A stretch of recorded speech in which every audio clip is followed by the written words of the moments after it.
Hi friends, இன்றைக்கி நம்ம எங்கே சாப்பிட வந்திருக்கோனாக்கா சென்னை டு திண்டிவனம் பைபாஸில் தான் சாப்பிட வந்திருக்கோம்.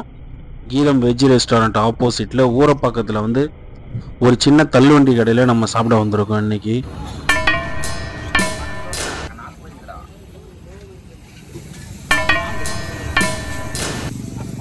நான் என்ன சாப்பிட போகிறேன்னா தோசையும் ஆம்லேட்டு ஆஃப் ஆயில் சாப்பிட போகிறோம் ஃப்ரெண்ட்ஸ். இங்கே வந்து இந்த மாதிரி தள்ளுவண்டி கடையில் சூடாக வந்து நம்ம கண் எதிர்க்க பார்க்கும்போதே பயங்கர டெம்ப்டாக இருக்குது. ஒரு சூப்பரான ஒரு புடி பிடிக்கலாம் போல் இருக்குது. இங்கே வந்து போட்டி மட்டன் போட்டி வந்து 100 ரூபா சார்ஜ் பண்ணுறாங்க ஃப்ரெண்ட்ஸ். தோசை வந்து 20 ரூபா சார்ஜ் பண்ணுறாங்க. ஸோ எப்படி இருக்குது, டேஸ்ட் எப்படி இருக்குன்னு தெரியல. பார்க்கும்போது வந்து ரொம்ப சாப்பிடணும் போல் இருக்குது. நல்லா கழுவி விட்டுருங்க. நம்ம வந்து ஒரு பெரிய பெரிய ஹோட்டலில் சாப்பிட்றத விட இந்த மாதிரி தள்ளுவண்டி கடையில் சாப்பிட்றது வந்து உண்மையிலே பெஸ்ட்டு தான். ஏன்னா சுட சுட வந்து கிடைக்கும். டப்பு டப்பு டப்புன்னு நமக்கு ஆர்டர் வந்து டப்பு டப்புன்னு நம்ம ஆர்டர் பண்ணுறது டப்பு டப்புன்னு நமக்கு வந்துடும். ரேட்டுமே வந்து ரீசனபுளாக இருக்கும் ஃப்ரெண்ட்ஸ்.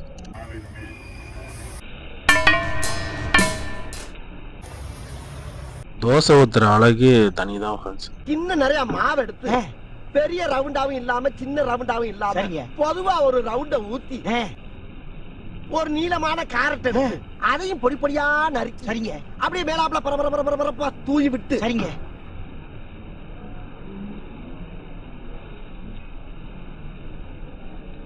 ஒரு 16 கரண்டி நெய் எடுத்து சரிங்க அதுல 6 கரண்டி நெய்ய உள் சைடு அப்படியே லேசா விளாவி விட்டு சரிங்க 10 கரண்டி நெய்ய தோசைக்கு வெளி சைடு அப்படியே மேலாப்ல விளாவி விட்டு சரிங்க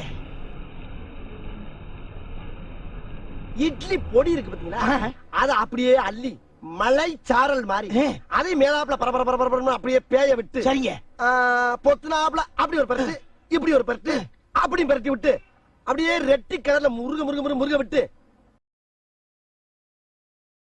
அழகா மடிச்சு கமன்னு ஒரு ஊத்தப்பத்தை எடுத்துட்டு வாங்க. சரிங்க. அண்ணனுக்கு ஒரு ஊத்தப்பம். அட பிக்காளிப்பழ. ஓகே ஃப்ரெண்ட்ஸ், நமக்கு வந்து தோசை வந்தாச்சு.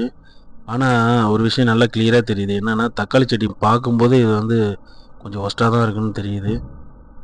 ஏன்னா வந்து தக்காளி ப்ளஸ் அந்த காஞ்ச மிளகா மட்டும் போட்டிருக்காங்க. மற்றபடி வேறு எதுவுமே இல்லைன்னு நினைக்கிறேன். அதேமாதிரி வந்து தேங்காய் சட்னி வந்து அப்படியே வந்து அந்த தேங்காய் புண்ணாக்கை போட்ட மாதிரி ஒரு மண் மாதிரி இருக்குது. ஸோ டேஸ்ட்டுமே ரொம்ப ஒஸ்ட்டாக இருக்குது. தேங்காய் சட்னியுமே ஒஸ்ட்டாக தான் இருக்குது. தக்காளி சட்னி பச்சை என்ன சொல்கிறது, வேப்பிலை போட்ட மாதிரி கசக்குது தக்காளி சட்னி.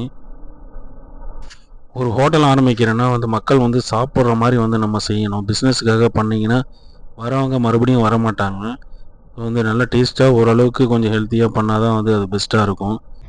பிஸ்னஸுக்காக வந்து சும்மா வந்து ஒரு தக்காளியும் வந்து காஞ்ச மிளகாவும் போடணும். அதில் கொஞ்சம் சட்னிக்கு தக்காளி சட்னிக்கு என்னவோ அது கரெக்டாக பண்ணணும். ஆனால் சாம்பார் கொஞ்சம் நல்லாயிருக்கு ஃப்ரெண்ட்ஸ். ஆம்லேட் வந்து நல்லா வந்து பாயில் ஆகிருக்கு. ஆம்லேட் வந்து நல்லா டேஸ்டியாக இருக்குது. Sambar plus omelette half boil வந்து எப்போவுமே நல்லாயிருக்கும். ஸோ வந்து சட்னி வந்து இன்னும் கொஞ்சம் பெட்டராக பண்ணியிருக்கலாம். இந்த கடை வந்து ரோட்டு கடையில் வந்து சுட சுட செய்கிறதே வந்து நம்ம சாப்பிடும் போல தான் இருக்கும். ஆனால் வந்து கடைசியில் இந்த மெயினாக வந்து சட்னி வந்து டேஸ்ட் இல்லைன்னா ஒன்றுமே பண்ண முடியாது. ஓகே ஃப்ரெண்ட்ஸ், அடுத்த வீடியோவில் சந்திக்கலாம். பாய்.